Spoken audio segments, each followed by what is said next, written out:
So good afternoon, good morning to those of you who are joining from the West Coast, and welcome to our panel discussing links between electricity market decision-making processes and real-world market outcomes like cost, carbon intensity, and customer choice. We are going to start things off with a pop quiz, so no Googling the answer here, just a quick response about where you live in the United States relative to these markets. While we're getting these responses, I'll talk about why this particular collection of researchers wanted to offer this panel. So we are part of a multi-university, multi-year research project funded by the Sloan Foundation and the Heising-Simons Foundation to study governance structures in our electricity markets.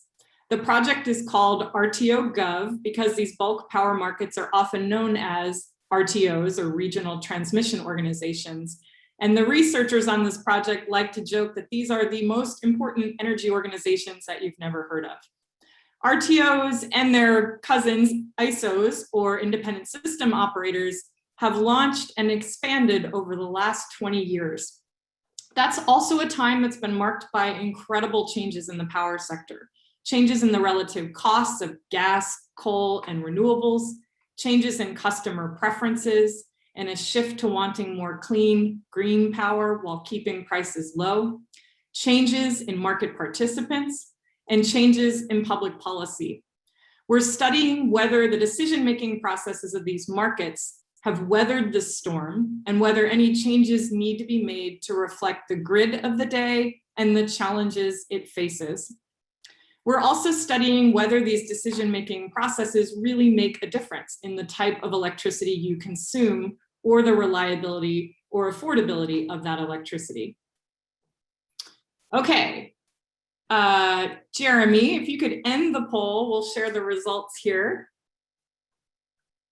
Excellent, get a good, often this happens, we get overrepresentation from PJM, which also happens to be the largest electricity market in the country. So maybe that's not too much of a surprise, but we also have a strong showing here of folks outside of regional transmission organizations, which is great as well. And we've got pretty good diversity around the country.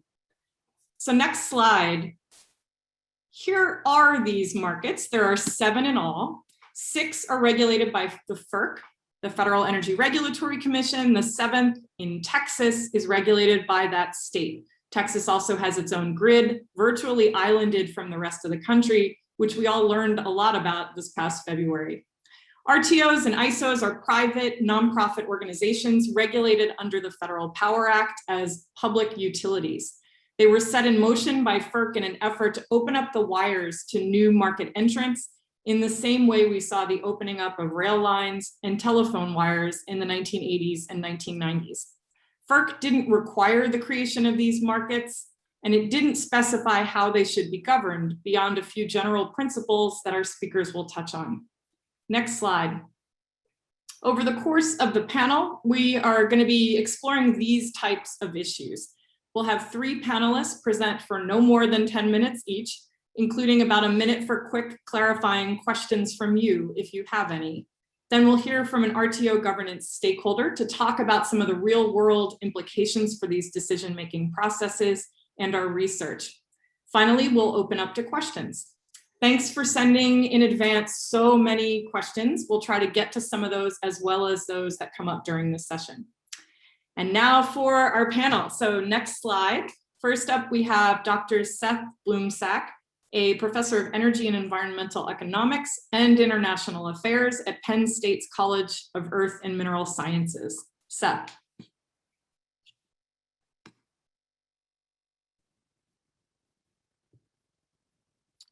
All right, thank you, Kate, and thank you to everybody for joining us this afternoon East Coast time anyway. So I'm going to start things off by talking a little bit about the stakeholder processes that RTOs use to inform things like market rules and planning procedures and other things. And some of the things that we have learned by looking at data and other information that has come out of these stakeholder processes. So one of the things that FERC has directed of RTOs is that they have some kind of mechanism for gathering and incorporating stakeholder input into the kinds of decisions that those organizations make.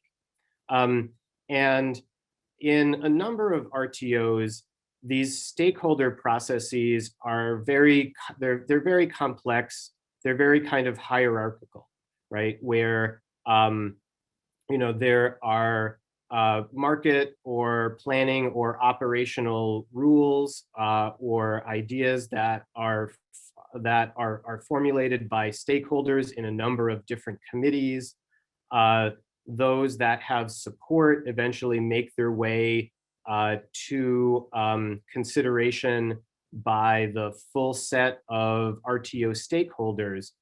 And in some of these RTOs, like the one I'm going to talk about today, the way that those stakeholder groups consider and show support for or don't show support for specific rule changes is through a kind of voting process. Okay, and so what I'm going to talk about today is really focused on this kind of highest level of stakeholder decision making. So once an issue gets to the full set of stakeholders, right? What goes on in those kind of lower level committee discussions is critically important, but it's not what I'm going to talk about here.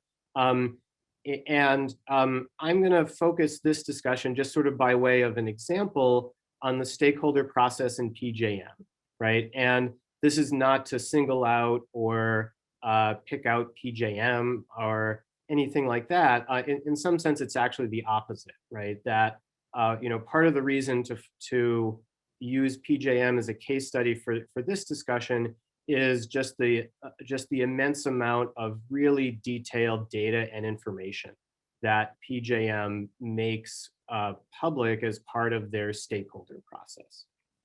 Okay, next slide, please.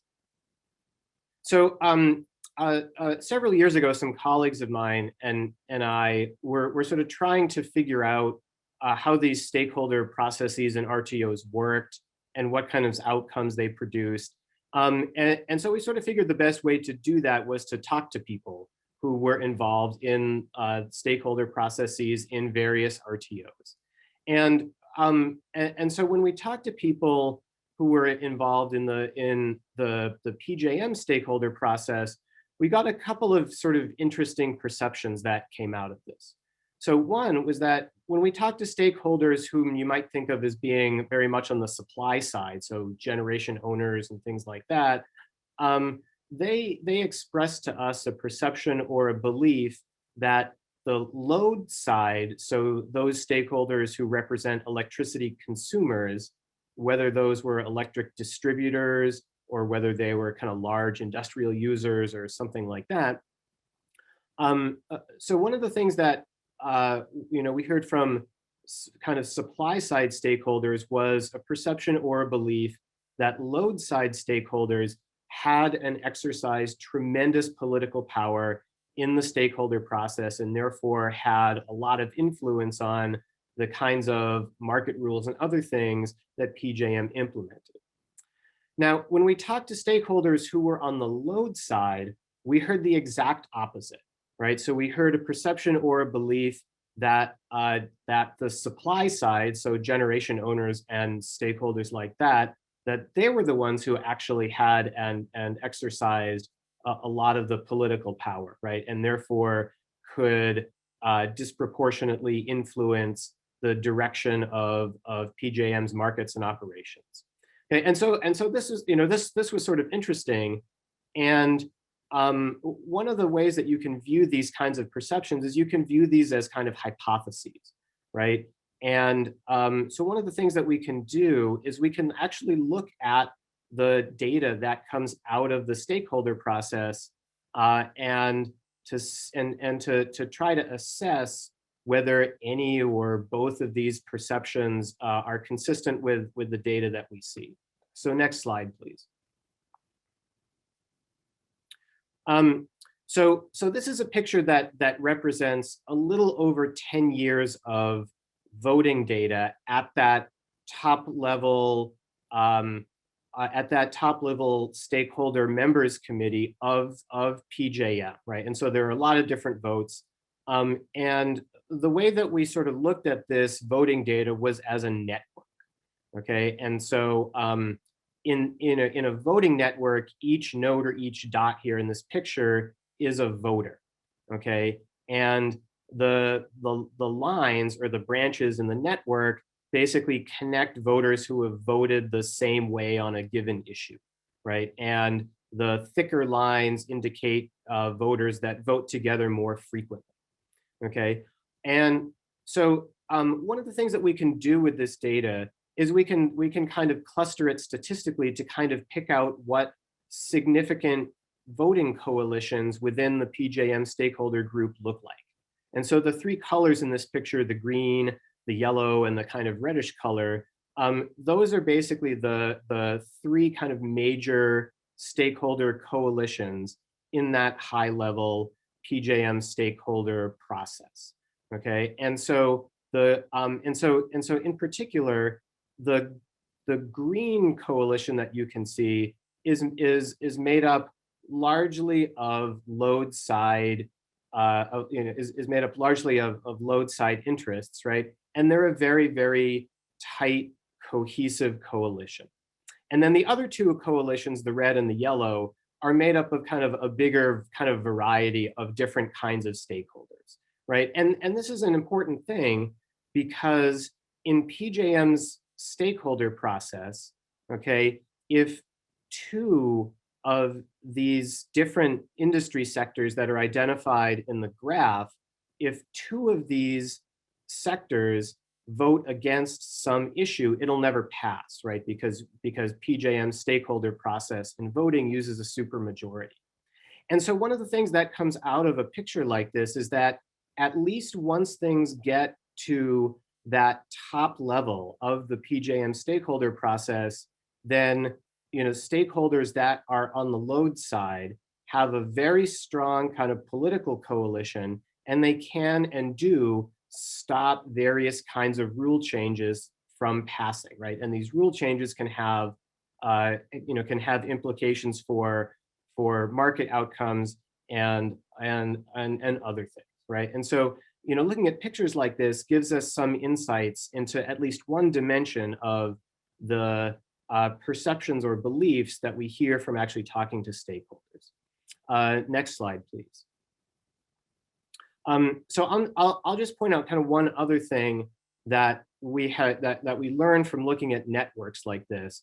And so this is a picture called a degree distribution. So on the horizontal, so each node here is a voter, and on the horizontal axis is the number of other voters to which each voter is connected, and the vertical axis represents kind of the frequency of those connections. And so one of the things that a picture like this allows us to do is to be able to identify which voters are effectively swing voters, right, in the PJM stakeholder process. Okay, so those who so those whose votes are going to push very close issues one way or the other, right? And there have been a number of issues in the in PJM over the course of these 10 plus years where the voting has been very, very close, right? And so using pictures like this, we can identify some of the specific stakeholders that pushed issues one way or another, and maybe in some cases understand why those issues just passed, or just failed. Okay, and so the way that we can use the data that comes out of RTO stakeholder processes to infer things about the behavior of those processes is valuable information when we think about not just whether and how these processes have impact on market outcomes, but also kind of what the political dynamics look like in different RTOs and the extent to which those political dynamics may or may not be consistent with the objectives that FERC had originally laid out for stakeholder processes. So this was sort of just a way to kind of get our conversation started to talk about some of the things that we learn by looking at stakeholder processes and data. And now I'm gonna turn it over next to my colleague Stephanie Lenhart, who's gonna talk some more about specific issues that have been considered in different RTO stakeholder processes. Excellent. I just want to intervene super quickly as we change the slides and as Stephanie gets on deck. I wanted to thank the participant who asked about the slides. We are planning on posting a recording of this webinar and the slides, so those will both be available after this. And for others, please do use the Q&A function if you have any clarifying questions for speakers or if you have more substantive questions that we'll try to field at the end. Thanks, Stephanie. Hi. Thanks for being here, everyone. So I'm going to talk a little bit today about some research we've been conducting to understand the relationship between RTO institutional design and storage market participation. So when I say institutional design, what I'm interested in is who participates, the actors or the sectors that are involved, how participation is organized, the committees, structures, and the other rules that are used, and what processes are used for decision making. So this is a comparative case study across CAISO, Southwest Power Pool, and ISO New England. These RTOs differ, as you can see in the chart here, across number of states served, restructuring status, and the graph shows the share of energy generation from each source in RTOs.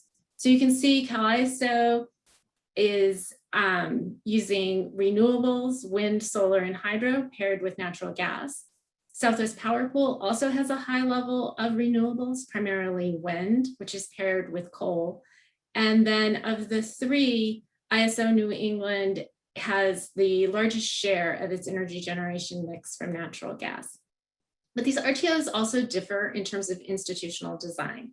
All RTOs have a board and a stakeholder engagement process. Of these three that I'm studying here, CAISO is the least hierarchical.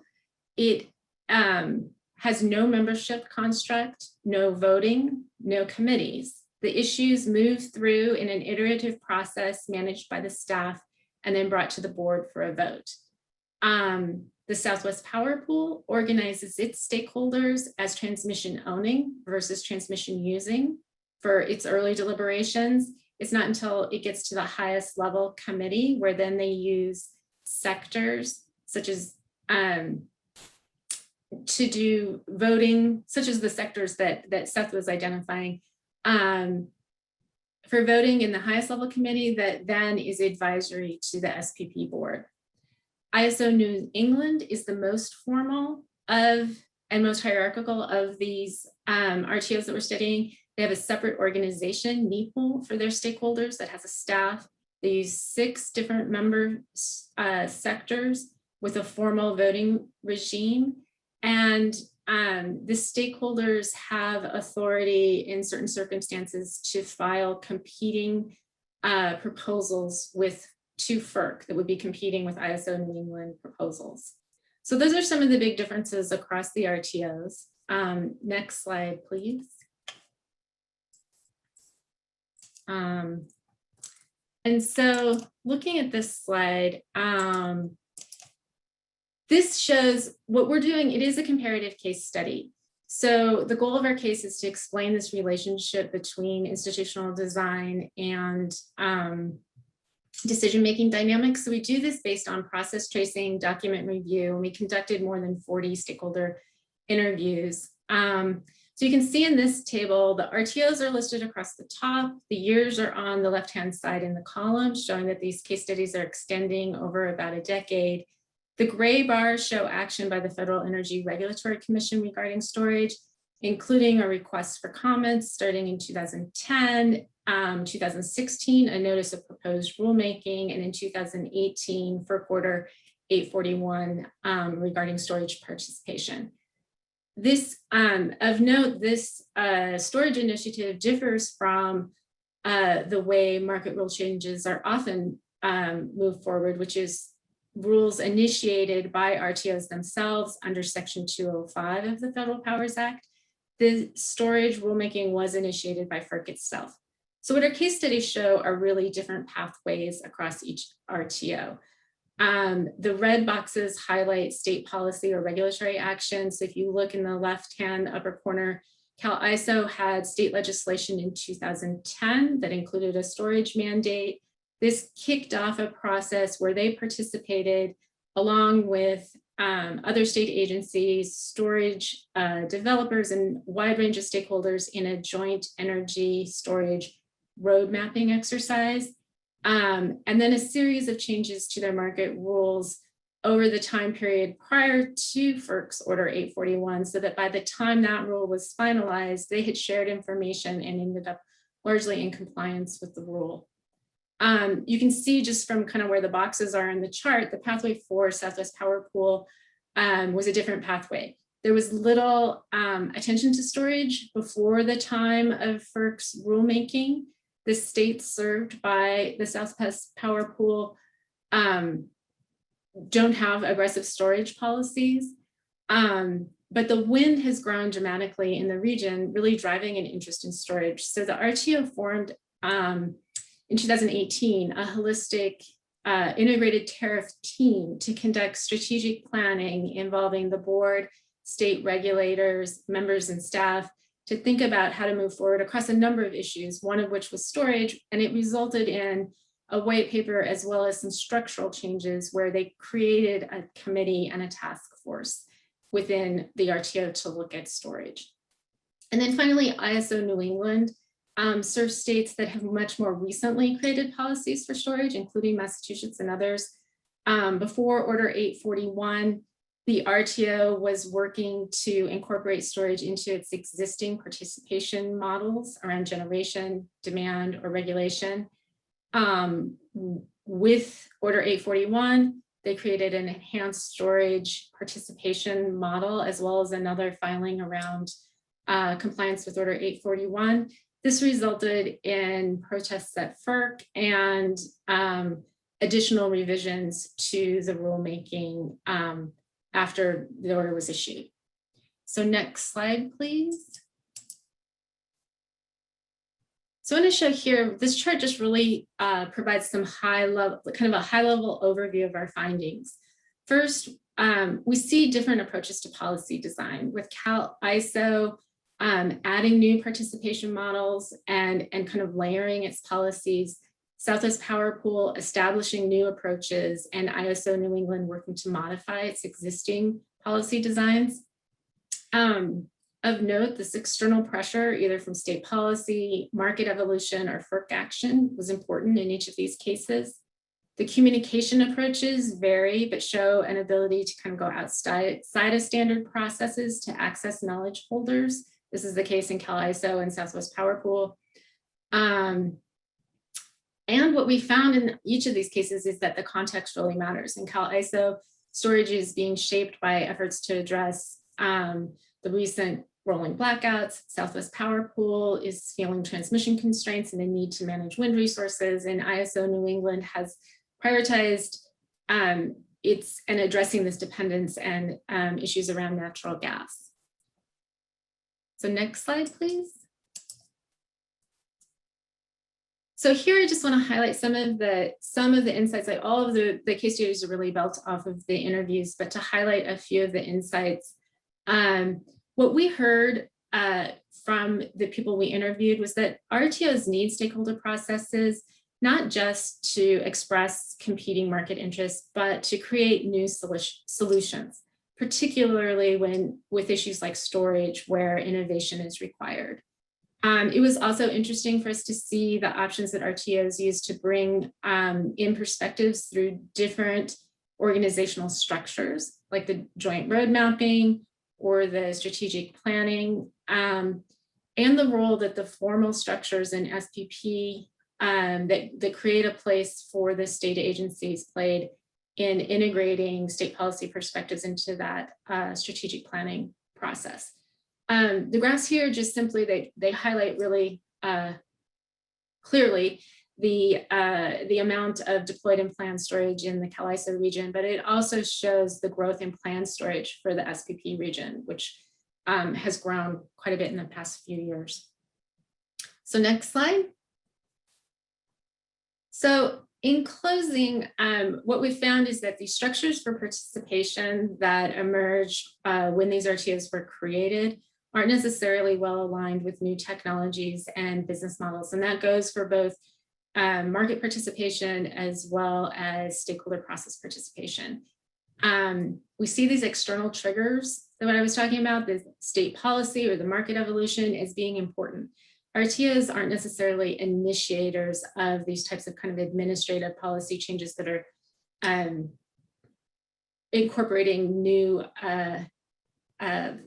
technologies. Including knowledge holders can improve outcomes and can facilitate a more timely process. Committee work is important, and these lower committees is where a lot of the discussion happens. Things are go through the upper committees and often through the board without a lot of discussion. And the board's primary role is influence over the staff. And then again, context matters. RTOs not only have a wide range of demands, they only have so many resources. Making these changes for storage require a lot of IT changes and are intensive, both in terms of developing the changes and implementing them. So context shapes priorities, and the priorities shape what gets on the agenda, and that's what matters. And finally, we're developing a number of policy implications from our work, but here I just want to highlight the first one, that this market rule development is really hard. And it's built on these existing foundations. What kind of stakeholder structures are in place? What kind of IT systems are in place? What sort of market participations are in place? And it requires iteration. So this points to the importance of stakeholders and a need for attention to institutional design, procedural fairness, and procedural policy tools that consider timing and process looking to the future. So with that, I would like to wrap up and kind of turn things over to Mark.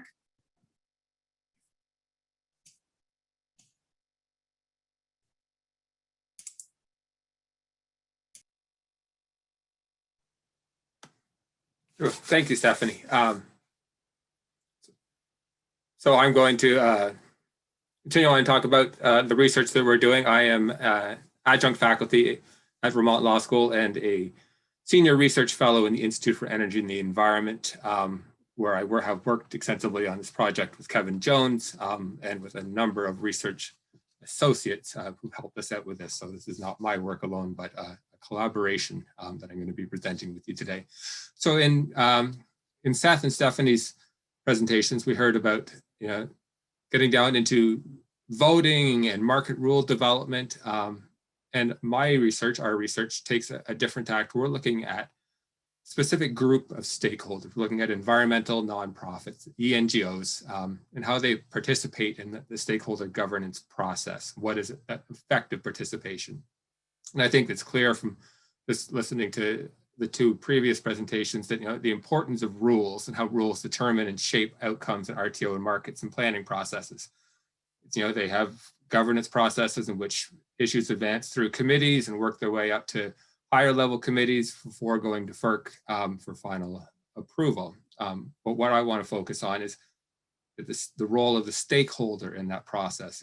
They are critical in the participation in the creation of an amendment to rules. But our research looks at the rules that determine how stakeholders participate in the creation of rules. So rules about making rules. And importantly, stakeholders are more than just the market participants. That's something that's been clearly defined by FERC and within the RTOs themselves, that not just parties who have an interest who are buying and selling electricity off the markets, but there are other parties who have an interest in what happens in the RTO, and they are stakeholders, a much larger group than just market participants, and that the role of the environmental NGOs within that stakeholder process is to represent a key element of the public interest. So they are different than what states are doing. Sometimes they align, sometimes they differ, but they do bring a unique set of perspectives. So the takeaways are that rules are important, and that those rules can promote or inhibit effective participation of the NGOs. Next slide, please. So our methodology in this project was to conduct a review of the tariffs, bylaws, and business manuals of each of the 7 RTOs that Kate identified early on. So along with some dedicated research associates, we read through all the RTO tariffs and pulled out what are the participation rules for stakeholders, and particularly for environmental nonprofits. And then we went and conducted a series of interviews with different participants in each of the 7 RTOs. We've covered all 7 of them, and we're pulling that together. So what I'm presenting today is a mix of our research and a mix of our interviews with parties who are actually on the ground participating, observing, and commenting on what happens in their RTOs. So they've identified some issues that we've identified and sort of coalesced together through that work. Our transparency is at the top of that list. There is an opaqueness to what happens in RTOs, what happens at committee level meetings, how decisions are made, who votes in what direction. Sometimes things are available, as Seth pointed out in his research, what happens at the board level meetings, how decisions are made. Some things are closed or not open, that decisions are presented without understanding how voting patterns have happened within the board itself, and that can matter depending upon the type of governance model that exists within the RTO. That there can be a lack of accountability. We really have a private governance of a public interest function. At the state level, there's clear regulation in the public interest. We are now moving to wholesale competitive level, wholesale competitive energy markets, and we have private governance. It's not subject to rulemaking requirements or administrative procedures protections. Example is that we heard repeatedly, there's no obligation to consider comments on a rule that had been proposed. Inertia was another one that through the history of the formation of RTOs and ISOs, we have seen that existing stakeholder groups have sort of become ensconced. They have a market position.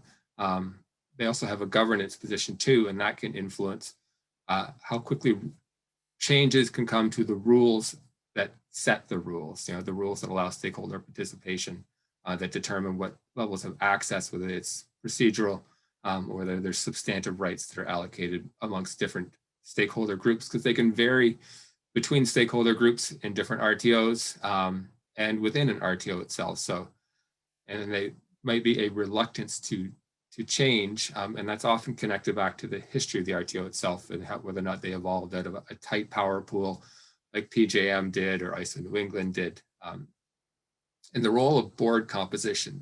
This was not something that we had anticipated in our research after completing a review of the different RTO tariffs and bylaws, but in talking with our interviewees and listening to them, they emphasized the role of board composition in having a diversity of perspectives, having a board that is involved in setting vision, that is representative of all the issues that might come before an RTO and what that RTO might be asked to do to accommodate, for example, state environmental policies. And the final one is a direct quote from one of our interview subjects, that having a vote is a weak tool, that simply having voting rights, the ability to exercise a vote in a stakeholder governance process at different committee levels is not sufficient to create effective participation. That it is something, because of the small nature, the small number of votes often allocated to the sector, that the influence, if that is the only participation right that is given, that is not really allowing for effective participation, that there needs to be access to documents, to meetings, to decision makers. And without that, having a vote is not really sufficient to present one's issues and be heard by influential people. Next slide, please. those are some of the big picture ones. I just wanted to narrow down and talk about a couple of specific items. And this comes from our review of the different tariffs. How do they differ? What can be an obstacle? So there are participation expenses. Participating in an RTO governance process, RTO stakeholder governance process is expensive.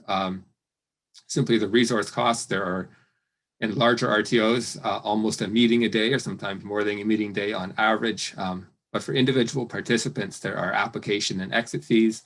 Those vary between different RTOs. Often there are opportunities for waiver of those fees, particularly on the application fees and the annual fees. I know that SPP, Southwest Power Pool, went through a process where they removed an exit fee. Went through a process where they removed exit fees and talked about deposit fees too.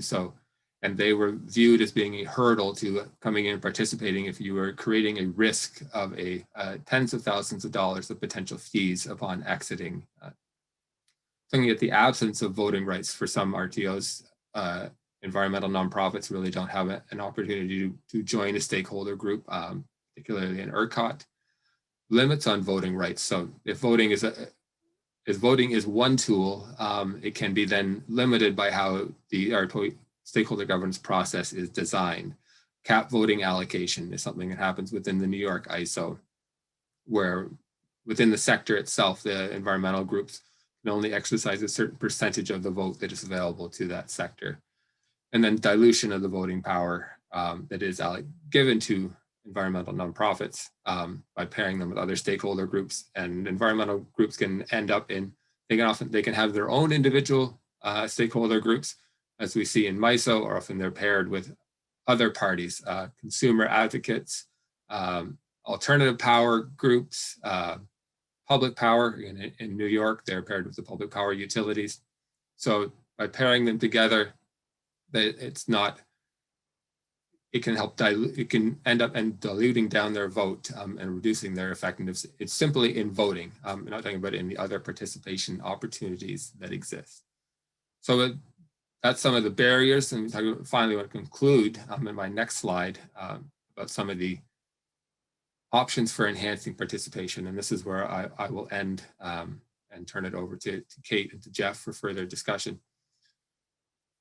At the end of each of our interviews, we asked our interview subjects, so if you had a magic wand, what would you do to enhance your ability to participate in stakeholder governance processes, to bring forward the issues of interest to your members, to represent that critical part of the public interest as we're going through an energy transition and seeking to bring on more renewables, as in Stephanie's presentation, talking about bringing on more storage, which allows for reliability concerns to be addressed as we add more variable energy resources onto the grid.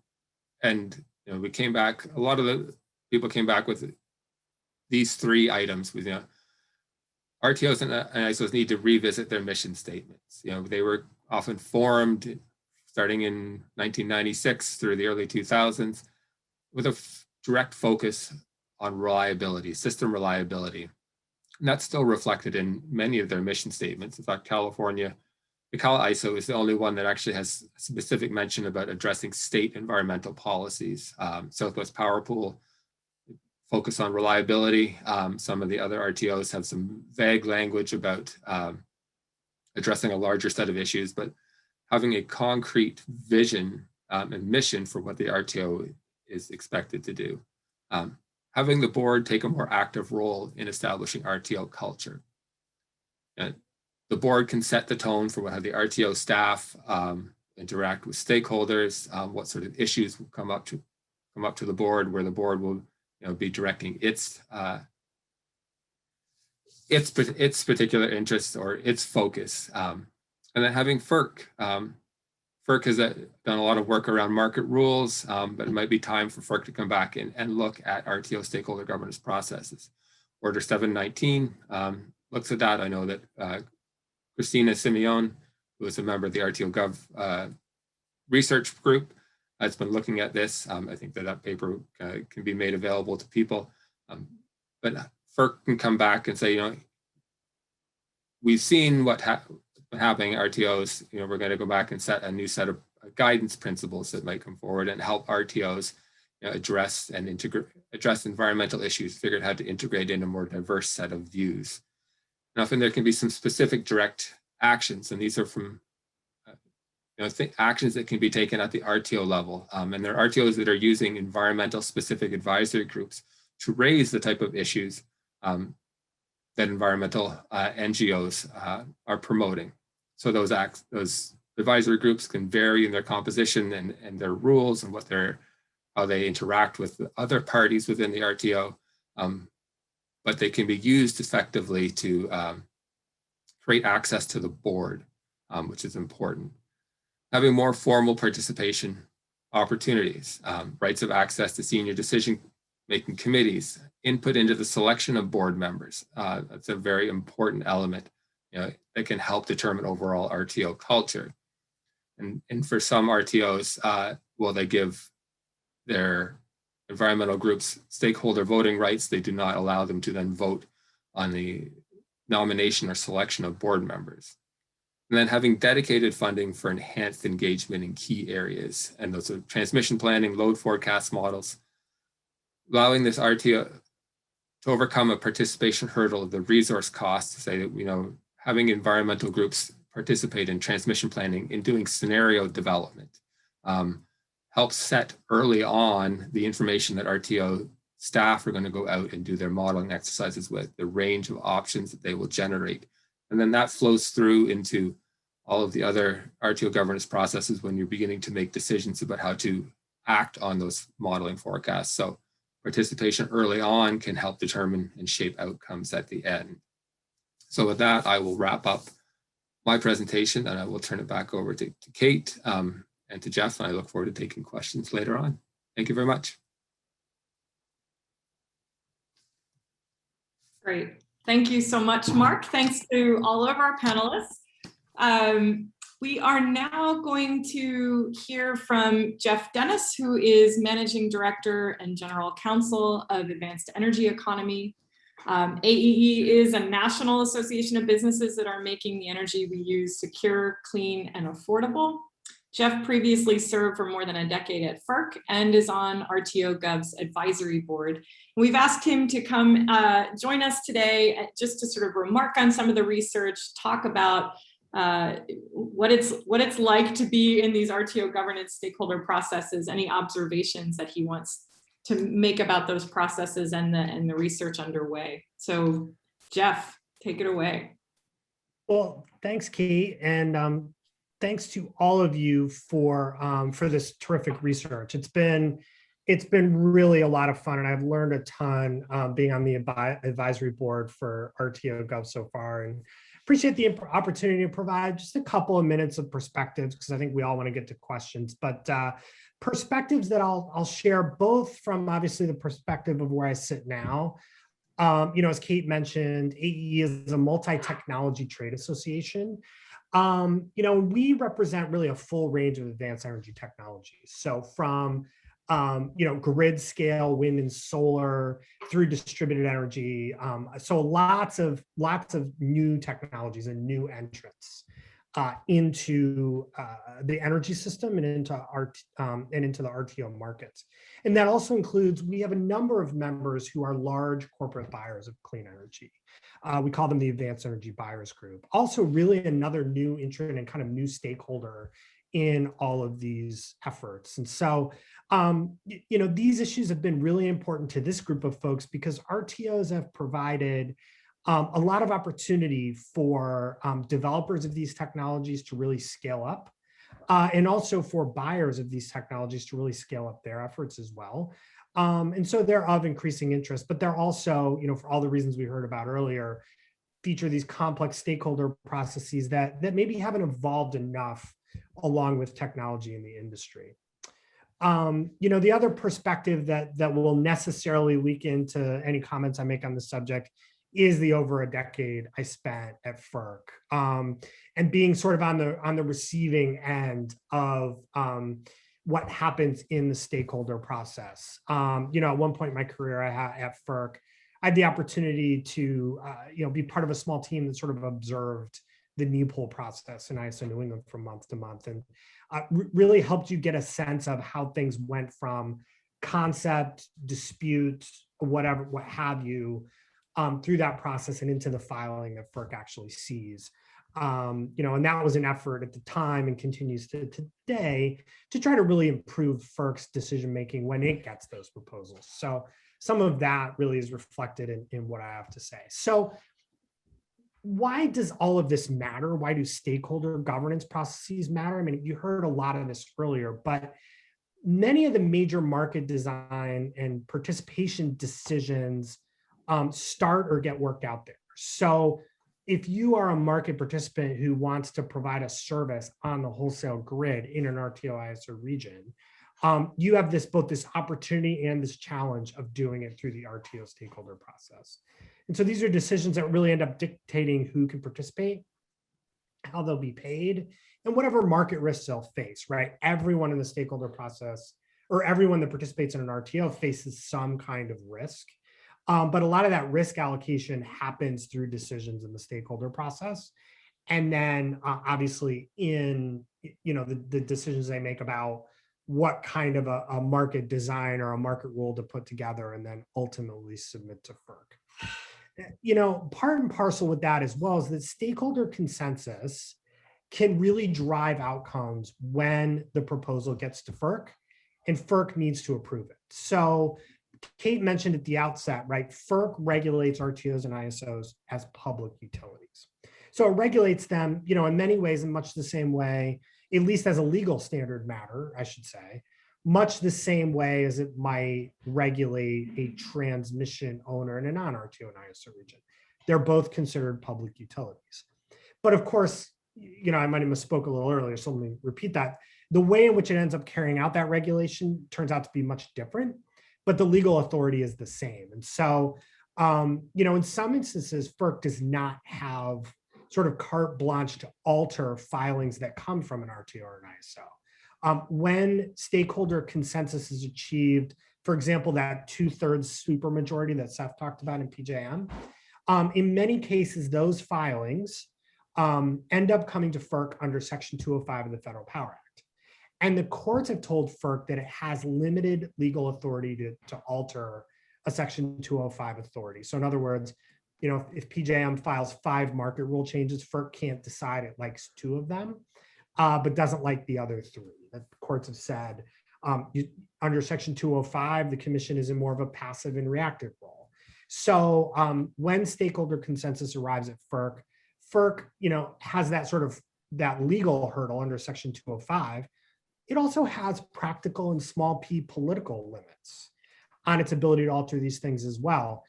Things that are a product of stakeholder compromise come with the weight of that attached to them. If FERC is to reject those things, there becomes some uncertainty on what it will get back or if stakeholders will be able to agree. And we can talk a little bit about what that means for sort of FERC, but it's important to remember that stakeholder consensus goes a long way in the FERC approval process. And that's why a lot of the members of AEE and why AEE as an organization is really focused on trying to help these new technology entrants participate in these processes and participate in them as a market participant or a stakeholder in the same way in which every other organization does. Because, for new entrants, RTOs provide really significant transparency when compared to vertically integrated monopolies. And I wouldn't, this research highlights a lot of the barriers that we're seeing in stakeholder process, and that's why it's so important. But I wouldn't want folks to leave with the wrong impression in respect to the fact that when it comes to scaling up advanced energy technology, our members exclusively agree that RTOs are the way in which we're going to do it, primarily because of the significant transparency that you get in RTOs when compared to vertically integrated monopolies. So, but the flip side of that, as we talked about, is that this can all serve as barriers to market participation as well. Incumbents have more resources to devote to participation. So the existing incumbent technologies and the transmission owners that really form the RTO they have a lot more resources to devote to participation than new entrants do. So one of our theories of change is how can we better equip new entrants to participate in that process alongside them. And as Stephanie's research really highlights as well, and Seth as well, the voting sectors were designed around the traditional market participants we had when we started out creating RTOs, right? It makes sense. It's what we had at the time. And so the question we're facing now really is, have they evolved at the pace of technology to ensure they're incorporating, whether it's storage, as Stephanie's research goes through, or aggregations of distributed energy resources, which is really a big mix of technologies on both the supply and demand side that are coming together. And even where a technology fits into a sector like generation, right? Wind and solar are generation, but their technical characteristics are much different from traditional generation that still dominates those sectors. And so does their voice end up being inappropriately diluted for that reason? Because they're lumped into a stakeholder group with folks who are going to have different needs because they have a different technology base. So, a couple of things to think about there too, about why these processes matter. So I talked about some of the key challenges that I see this research highlighting, where stakeholder sector composition, as I talked about a minute ago, isn't changing at the same pace as technology. It's making it harder for a stakeholder-driven organization like an RTO to make foundational shifts that are necessary to capture the technical and operational characteristics of those technologies that are different, and adapt to those things across the board. Another thing that we're really seeing is that with so much new entry coming in from new technologies, the stakeholder process can, if not carefully managed, really result in some zero-sum games between traditional technologies who are losing market share and new technologies who are trying to come into the market. And so, that is something that an RTO, in order to maintain its independence, needs to manage, and the stakeholder process really has to move along with that. And so, another area I think that we've heard a lot about is that with states and customers are really now the key drivers of changes in the electricity resource mix, we probably need to rethink their role in governance. And that's something that is certainly highlighted in all of this research. We had some discussion earlier, really, what's the role of the states? The role of the states today varies among the RTOs by region of, what the circumstances were when they were created.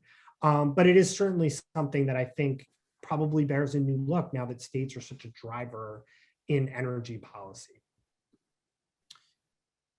Maybe the last thing I'll mention quickly is something that I touched on just a minute ago, which is, as we move forward and think about the implications of this research for RTO ISO governance, both to improve the existing markets we have and to lay a foundation for the emerging markets that we are going to create. And I say that with certainty because I believe that as we decarbonize the power system, we will necessarily need more RTOs, more integrated regional wholesale markets everywhere. And so this work is important, not just to improving the existing markets, but also laying the foundation for those new markets, sort of learning from what we've done in the past.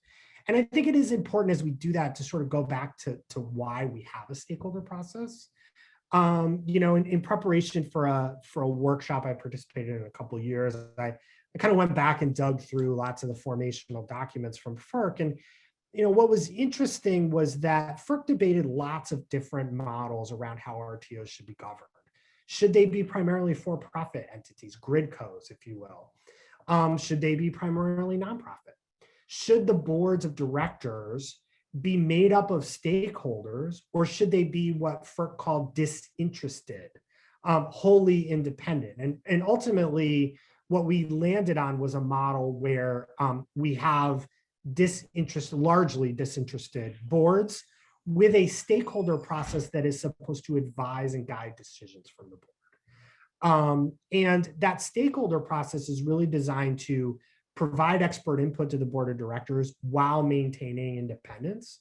And I think that independence is going to be a foundational principle as we think about reforming these structures to catch up with new technology, to catch up with policy going forward. I think really independence is going to be sort of the hallmark foundational principle. And I agree with a lot of what was said, what Mark said too, about the importance of the board of directors.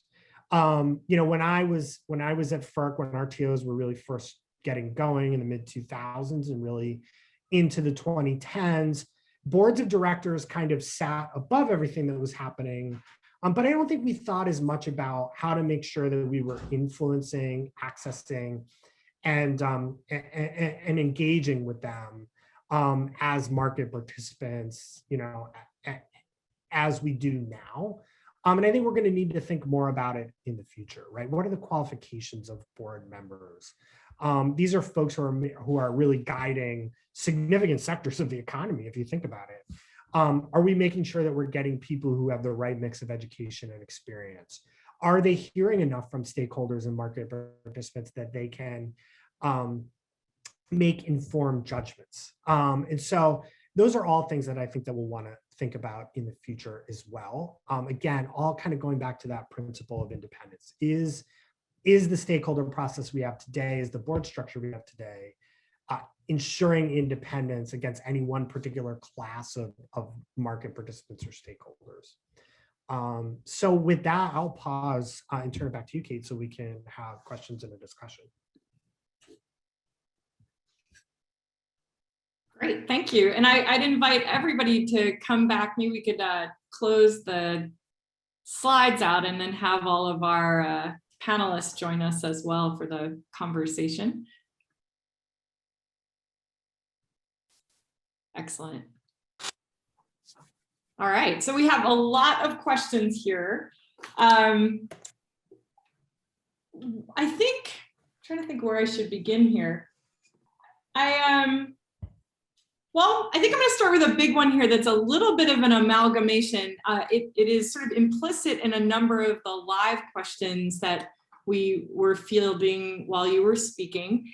And it's this question of who should be participating in RTO governance? And thinking about the distinction, even in some of FERC's guidance about governance, how sometimes the word or phrase market participant is used, and other times the broader stakeholder term is used.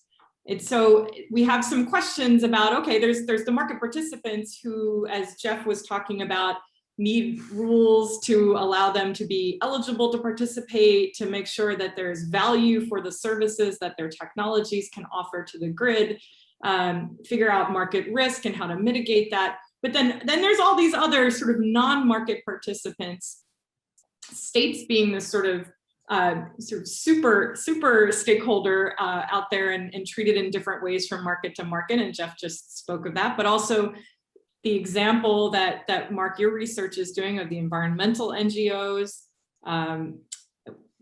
thinking of some of these other sort of non-market participants.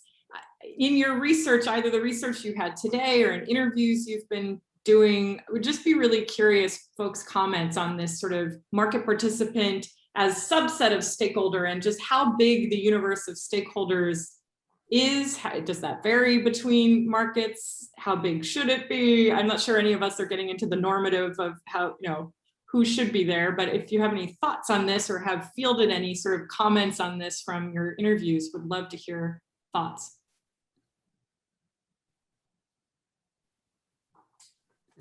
I'll take a run at this to start, and then hopefully someone else will jump in. There is a clear difference between market participants and stakeholders, and I think that is intentional, and I think we should look at that as what are we asking RTOs to do? And now obviously they're developed around this idea of economic efficiency and finding economic gains within the competitive markets, and it is undisputed that they have produced billions of dollars in savings by allowing the linking together of these markets. But the role of the RTO, I think, is changing, and I think it needs to accommodate a larger set of interests that might have existed and did exist 20 years ago. And I think that the stakeholders should bring that diversity into it as well, whether it's at the consumer advocate level, the environmental nonprofit, states seeking to participate, trade associations. Because we're asking RTOs really they are going to be the centerpiece of what we call, what I refer to as the energy transition, as we think about moving towards a more electrified economy. And the stakeholders and the board should represent interests that think both in the immediate term, as would a market participant, but also creating the long-term structures, being able to, having a focus on the long-term structures that think of 5 years, 10 years, 30 years to where we want to go. So having simply market participants, I think we had one person, I had an interviewer comment, said, boards often think about, or stakeholders often think about, what's the next problem to solve? And we need to have a group of people who think farther and deeper about what are the problems coming in the future. And that is present in things in transmission planning and market rule design about, how do we create structures and processes that are preparing 10 years, 30 years out. And I think it's the people who are involved in those processes that will bring that, their particular perspectives. Stephanie. I can add to that a little bit. Thank you. Kind of building on what Mark said, thinking about how you bring stakeholders into these highly technical processes, I think is important. Like the literature on public participation and stakeholder participation in public administration points out that an open process where anyone can join is not necessarily the most effective or the most equitable.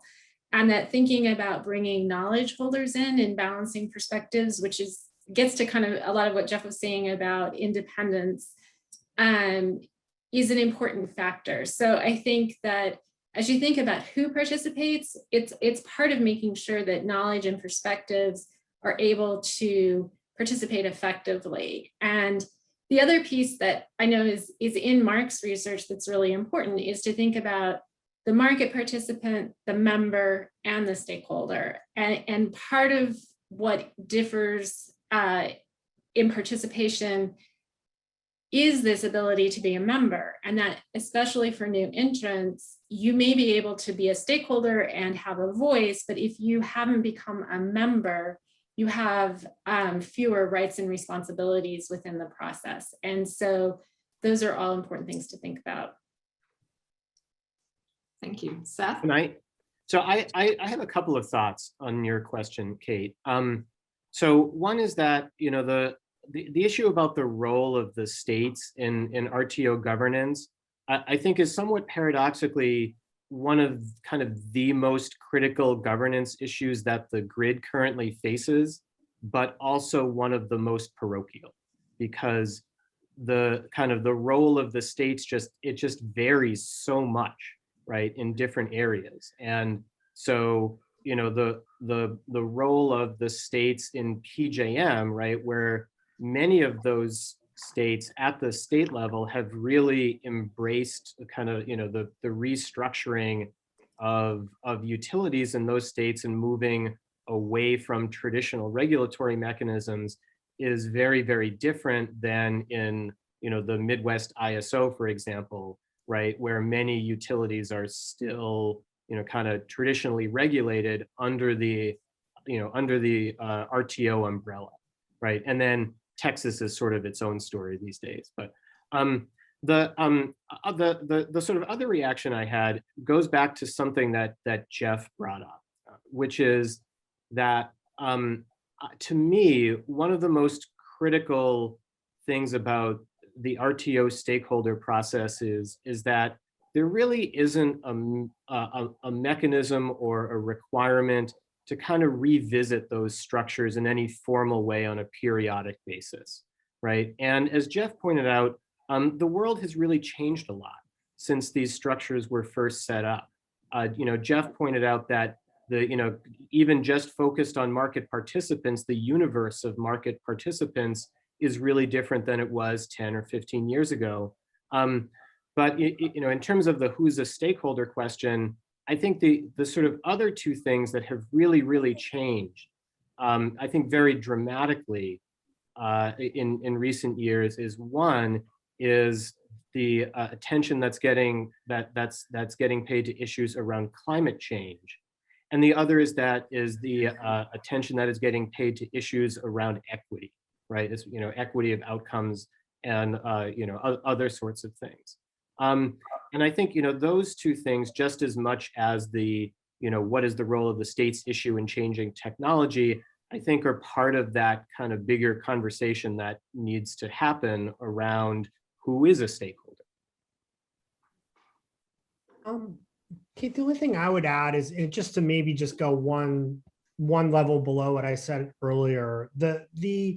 When I think about kind of who should be sort of a voter, who should be a stakeholder, who should be in this process, some of it is influenced by the fact that FERC, now has this kind of restriction under FPA Section 205 that I talked about under the NRG versus FERC decision that it didn't have before. Before that decision came out, you look at FERC's orders, they often picked through RTO ISO proposals, picked out what they like, gave direction to the RTO and ISO to go back to fix the things they didn't like.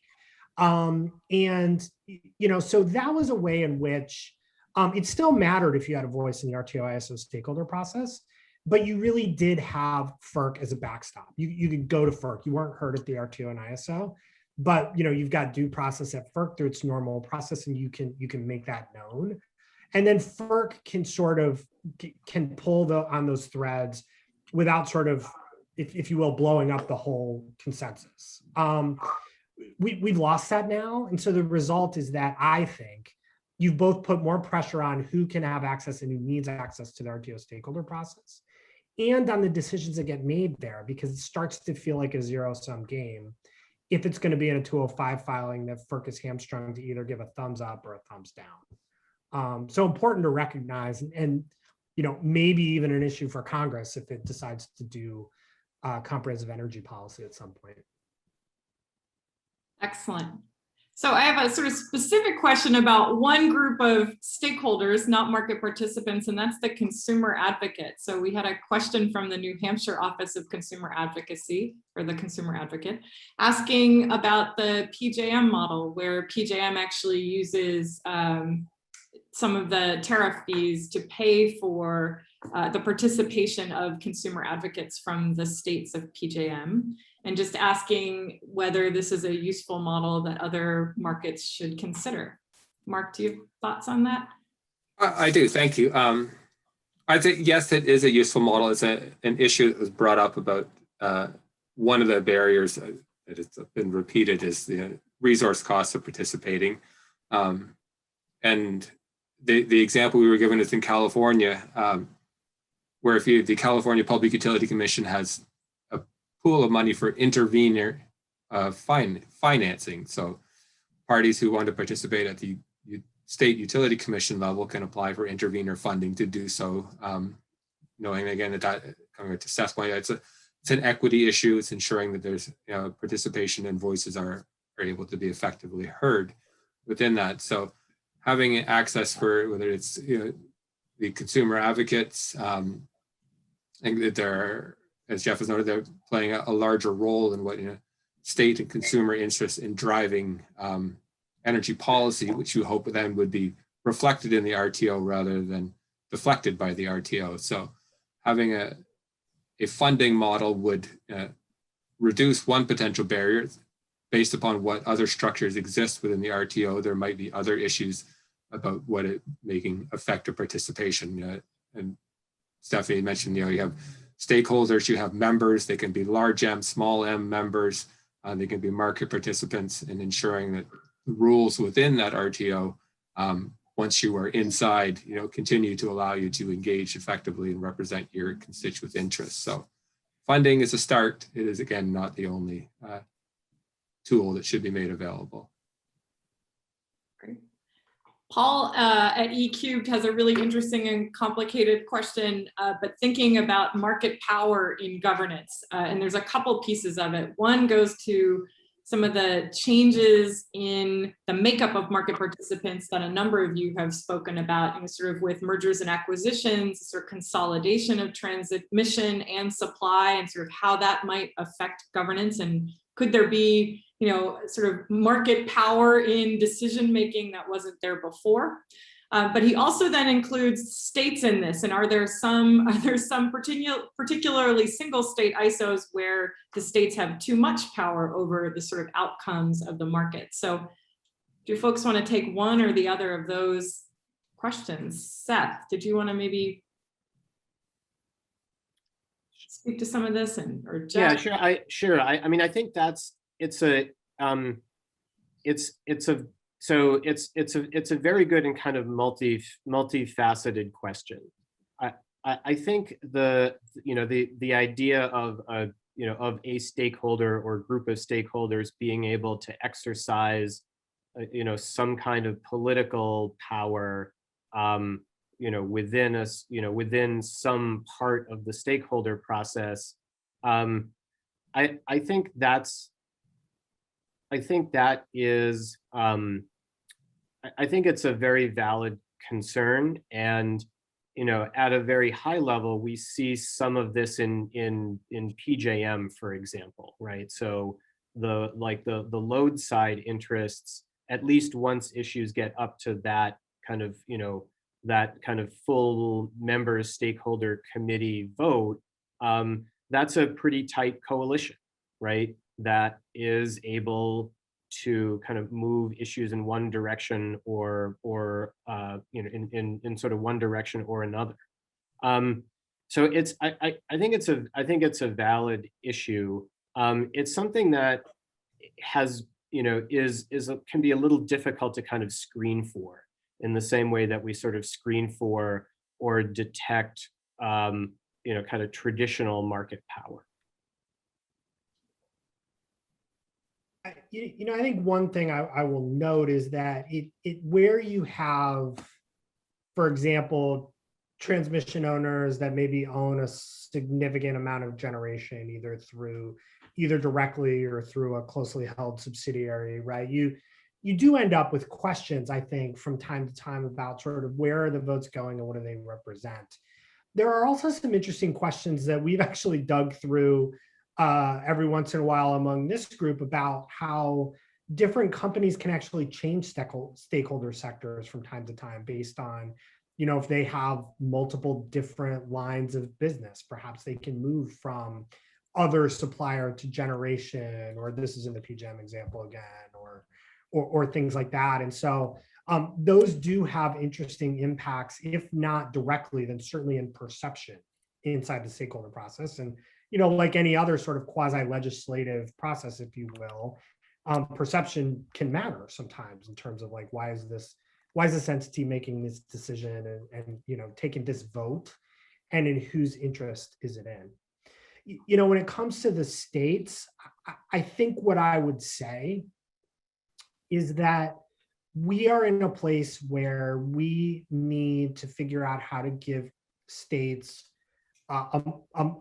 a more defined role in setting the direction of RTOs. I think certainly in multi-state RTOs, because I think the reality is that where we have seen friction in the RTOs in the last several years, it has been caused primarily by the impacts of states that are taking actions that are, for the most part, unquestionably within their authority under the Federal Power Act, under the Constitution, right? I'm not talking about sort of bold exercises of buyer side market power, like, you must clear generation in the PJM capacity market at X price, like that kind of stuff, like, environmental policy, all those kinds of things that are clearly within the purview of the states, generation, resource procurement, all of those things.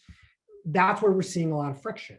And so whether that means that they can ultimately, whether they should ultimately have a vote or some other process, I think is something that we're all still thinking about. I know we're thinking about it a lot. And I know the states are as well. When the RTOs were formed, in the first sort of RTOs like ISO New England and PJM and New York, the states didn't have that formal role. And it was one that they didn't really want. You know, at the time they were trying to restructure their retail markets. And really their primary goal was to let the market make more of those choices and have them make less of those choices, because they unfortunately made some bad bets on generation technology and other things that hurt customers. So, that was the world we were living in then, and we're living in a different world now. Excellent. Well, unfortunately, we are at the end of our 75 minutes. We thank all of you for giving these great comments today and sharing your research. There were some questions about when research will be made available. We have on the Duke Nicholas Institute website an RTO governance webpage. We can share that with all of those who registered. And we've been putting people's research up there as it is published, so to make that available to you. But thank you, panelists, so much for your time. Thank you, participants, for joining us and asking so many questions. We had a lot more questions than we could get to, but really appreciate the interest and hope we can continue this conversation about the decision-making processes in our bulk power markets. Thanks all and have a good day.